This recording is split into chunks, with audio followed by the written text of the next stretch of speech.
Hi, I'm Norm Kern, and I'd like to welcome you to Access MC, Access to Motorcycling. Each month we take you to motorcycle events, both amateur and professional. Once again, we're coming to you from the American Motorcyclist Association Heritage Museum in Westerville, Ohio. This unique museum was built to showcase and preserve America's motorcycling heritage. This time I'd like to show you some Henderson motorcycles. These were popular in the teens and 20s, and these are several models from various times in that era. This month we're going back to our roots, the Dayton Motorcycle Club, for an amateur motocross race. This is the same type of event at the same location we used for the very first episode of Access to Motorcycling. We've been bringing you the show from the American Motorcyclist Heritage Museum. The Dayton Motorcycle Club was incorporated in 1910, making it one of the oldest motorcycle clubs in the country. They existed even before the American Motorcyclist Association. Their goal is to promote the sport of motorcycling. Access to Motorcycling shares that same goal. I'd like to take this opportunity to thank the Dayton Motorcycle Club for their help and support in helping us get this show started. Access to Motorcycling would never have enjoyed the degree of success it's had without the club's support. Here we are at the Dayton Motorcycle Club, ready for another day of motocross racing.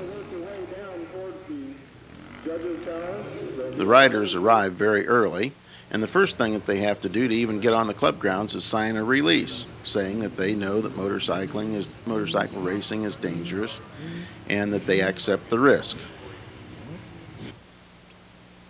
Here's a typical scene in the parking lot as they unload and get dressed. Riders used to wear flannel shirts and Levi's and old lineman's boots to race, but now there's all sorts of specialized equipment available designed just for the purpose.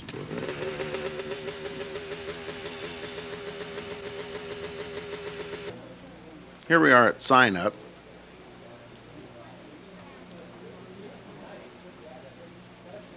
Each person who races has to be a member of the American Motorcyclist Association, as well as District 11, which is a local organization in the southern half of Ohio. They keep track of the points and accumulate awards for end-of-the-year trophies. Here one of the clerks sorts out the data cards to put in the various classes. Well, I want to welcome all you to DMC. We don't got too bad a turnout. The race schedule's over there. It's 50s, heavyweight A, 125C, 250B, mini senior and junior, 125B, veterans, 65s, 250C, schoolboy, and open B. Yeah, that's right, because these veterans, that's why I put them. I put the 50s in there. 65.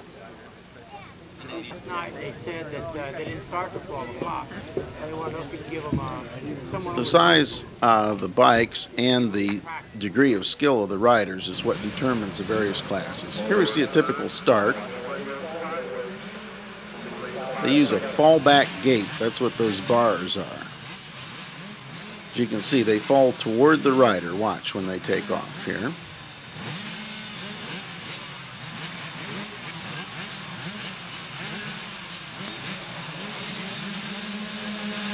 And they're off. If a rider tries to leave the starting line a little bit too quickly, the gate will not have fallen down yet and his front wheel will hit it and lock it up. He will have to stop and back up in order to get the gate to drop. This assures a fair start because no one wants that sort of a penalty.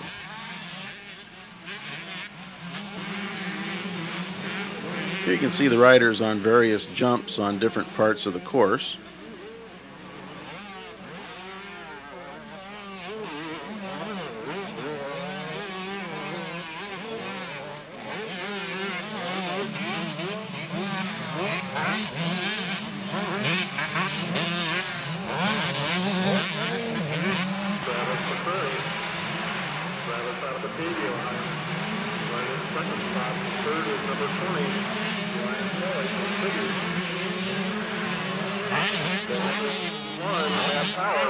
The jumps on the course are designed so that the better riders can jump over every 2 or 3 humps in the track.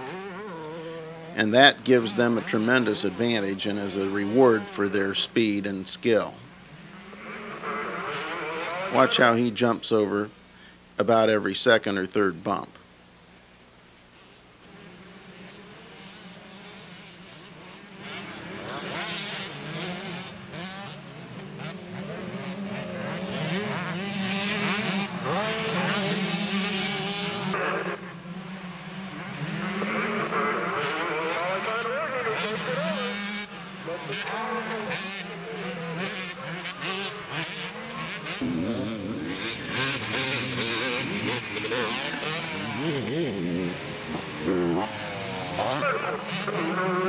Like to take that first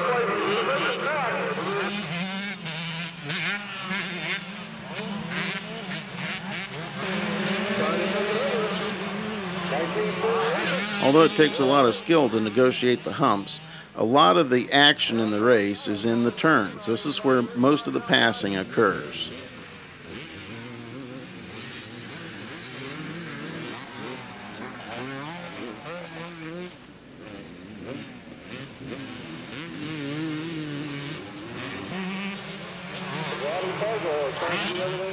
And there's a rider down, just missed by another one.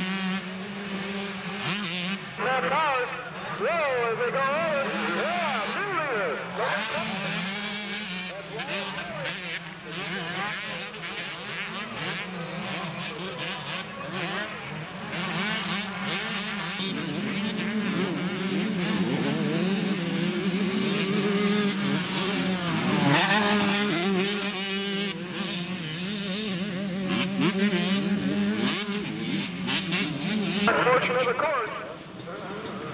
Starting to put some distance between themselves and third place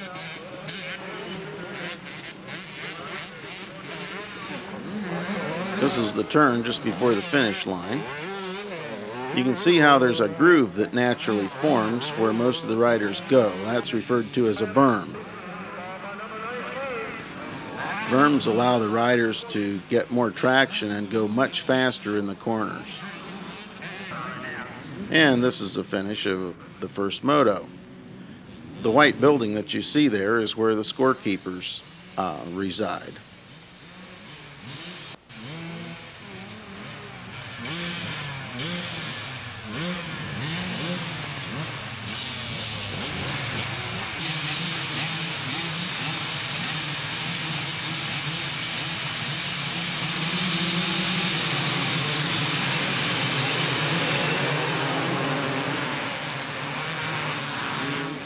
Motocross racing has been very popular for a long time, mainly because, well, actually for lots of reasons.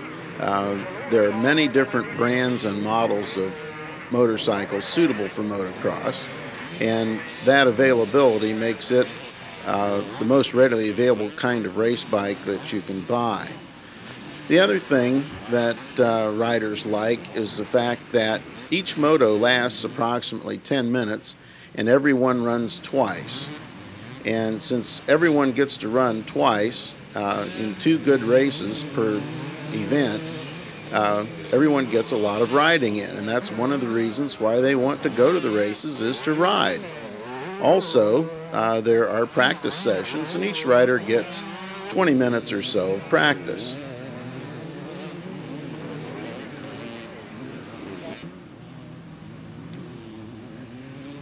This kind of popularity with the riders has led to a lot of clubs and organizations putting on motocross races, and of course it can be done in a fairly small contained area, so you don't need a huge amount of land to put a motocross on. So this makes it possible for a lot of organizations to promote these races, and they do.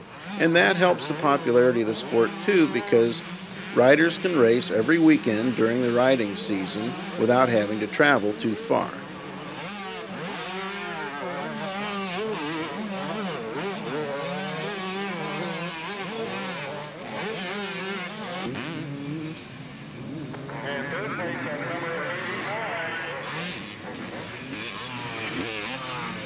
Now you may wonder how the riders can go over these jumps and fly so high in the air and do all these acrobatic maneuvers.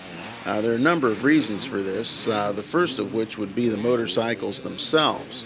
Motocross bikes have greatly improved over the years. In fact, before 1974, a motocross bike or a dirt bike had very limited suspension travel. The front forks could only handle about 6 inches of travel, and the rear shocks could only handle about 4 inches. In 1974, several companies figured out how to make longer travel suspension, and it was such an advantage that within a couple of years, just about every brand of motorcycle used for off-road riding had adopted long travel suspension. And the suspension travel on these current bikes is about 12 inches both front and rear. And that enables you to jump, go over some very large bumps, and jump high in the air and land safely without a severe shock.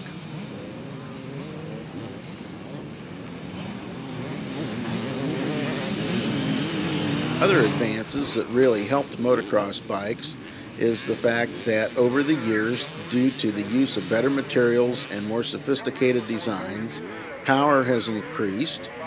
In fact, in the last 15 years, it's about doubled for a given size machine. And at the same time, even with the greater power and longer travel suspension, the weight of these machines has actually gone down. Most of them weigh in the low 200-pound range. A large displacement model of, say, 250 or 500 cc's only weighs about 240 pounds. The little bike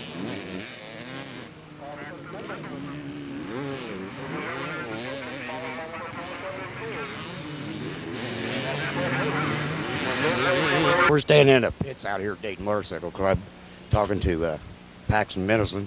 I think you won the 125 and 250 class, right? Yes, that's correct. You sponsored by Honda or just your own ride? Eastside Honda Suzuki BMW, better known as Honda of Troy. They give me parts deal, and they also give me a discount on buying my bikes. Will this be your last year as a C rider? Yes, this will. I think you won the 125 class pretty easily, didn't you? Well, I mean, it's never that easy. You know, I had a tough time getting around those guys, and then I just wanted to ride smooth and ride smart, because you have to finish a race to win. So. Well, I think that's the smart thing about racing, when you learn to slow down and think, and then you can start winning. When you try to go fast, a lot of people get hurt a lot. You agree with that? Yeah, a lot of people, you know, if you notice, they ride out of control. They're riding over their head, and they're riding past their abilities, and that causes them to crash. Well, how long you been racing?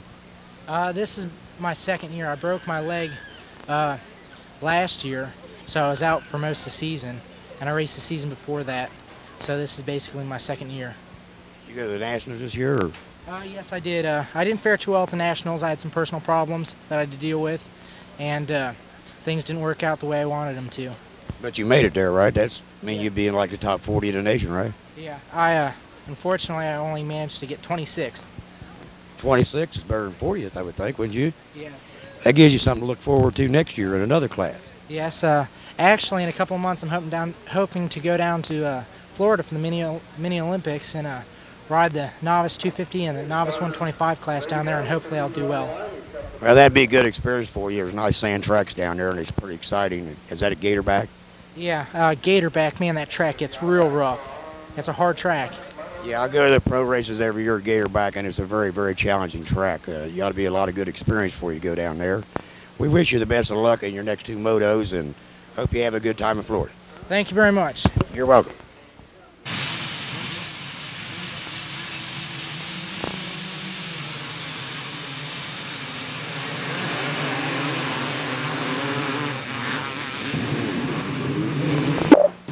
Because of the many classes that are run in motocross, usually over 10, and the need to get in 2 motos, it makes for a lot of races in the afternoon. So usually they start around noon, and they line up to get ready to go on the next race while the previous race is still running.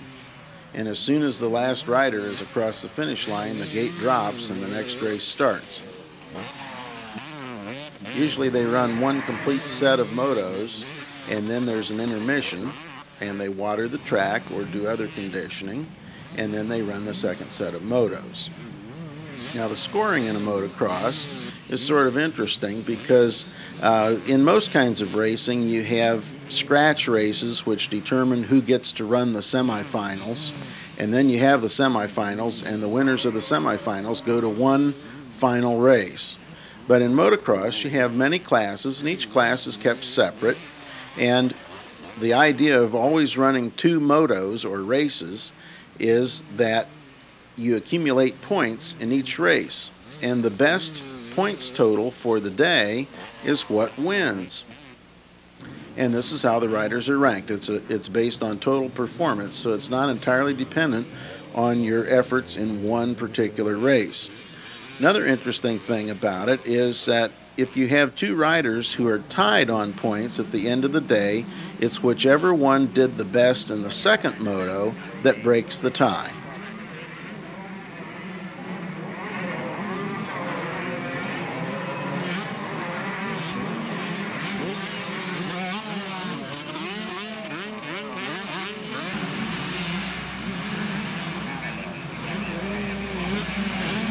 You can see when the riders go over jumps, they always try to land with the rear wheel first. And that's because the rear wheel, especially if it's running a little bit slower than the actual forward speed of the motorcycle, will straighten out the motorcycle by dragging it momentarily. You can see how that guy straightened out there when he landed. And you can see when he was in midair, his back wheel actually stopped. That's because he pulled in the clutch and tapped the brake. See it? This helps him land straight.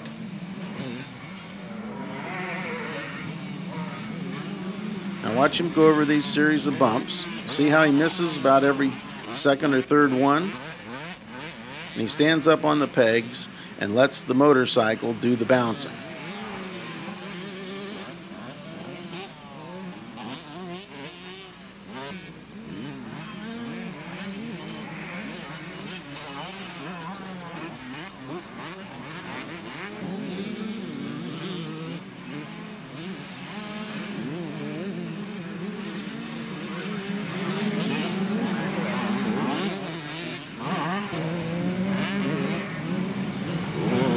Here he comes again.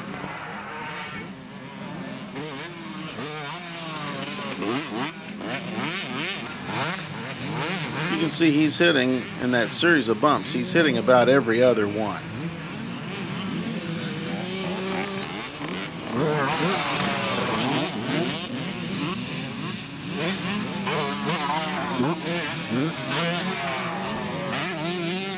You'll also notice that the better riders stand up most of the time. That allows them to shift their weight more quickly and have a greater degree of control.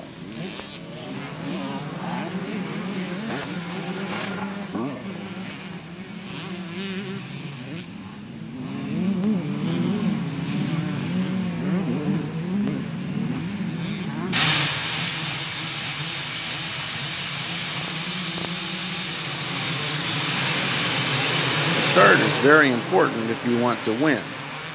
Getting what they call the hole shot, that means being the first one out of the hole, which is a slang term for the starting line, puts you in front of the other riders, and you can ride at your maximum speed all the time because you don't have to slow down for someone in front of you who may be faster than you in some places and slower in others.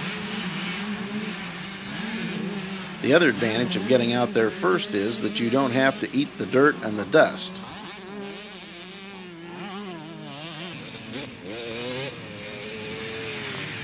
And the fact that the first rider doesn't have to deal with the dirt and the dust is a big incentive for trying to be in front.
surprising that at these local races, these are just amateur riders. They're not being paid or anything. They're just racing for trophies and doing this for fun.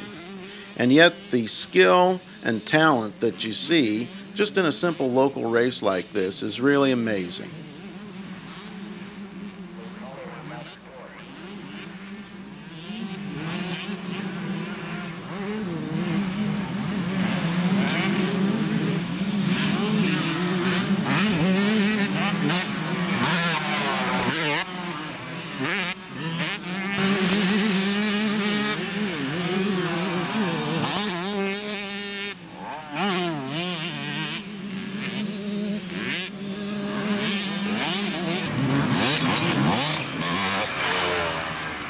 There's a large berm in that corner.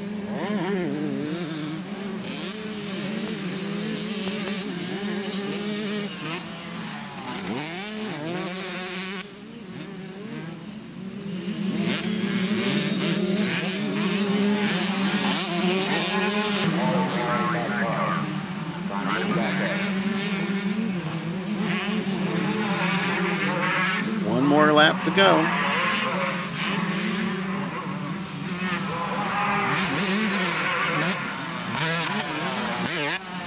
Sometimes just picking up one place can make a big difference in your overall score.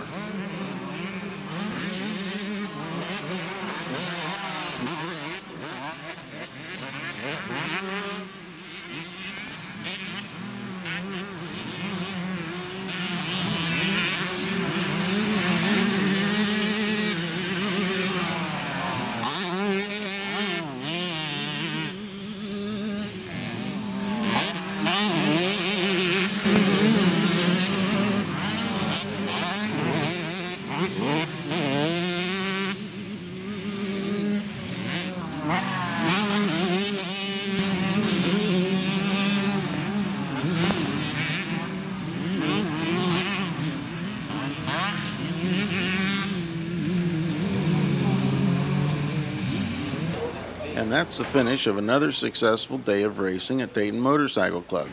Here's some riders pick up their plaques.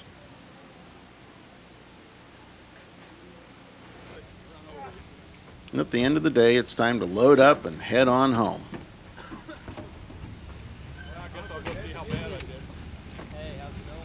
Get out of here.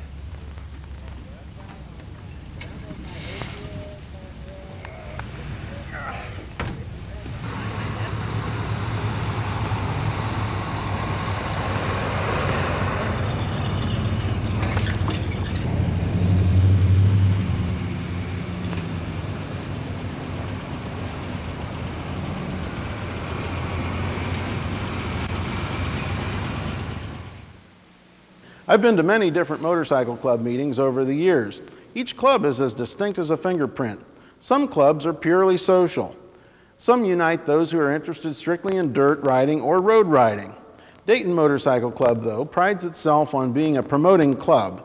They promote the sport by putting on events to give others an opportunity to ride. When I became an active rider, I enjoyed going to events, the camaraderie, the color, the competition. Although I was new to the sport, I already appreciated its rich variety. I enjoyed these events so much, I wanted to give something back. I can do that in the Dayton Motorcycle Club by helping put on events for the enjoyment of those other riders who put on the events that I enjoy. That's promoting the sport in the finest sense of the word. Dayton Motorcycle Club tries to provide something for everyone regardless of their interest. That's why they have over 95 members from all walks of life with all kinds of motorcycling interests. That's why more than 1/4 of the members have belonged for over 20 years, and that's why you see multiple generations of members, fathers, sons, wives, and daughters together. That's all we have time for this month. Remember, there will be a new show next month. In the meantime, I invite you to join the over 7 million people who enjoy the world of motorcycling. See you next time.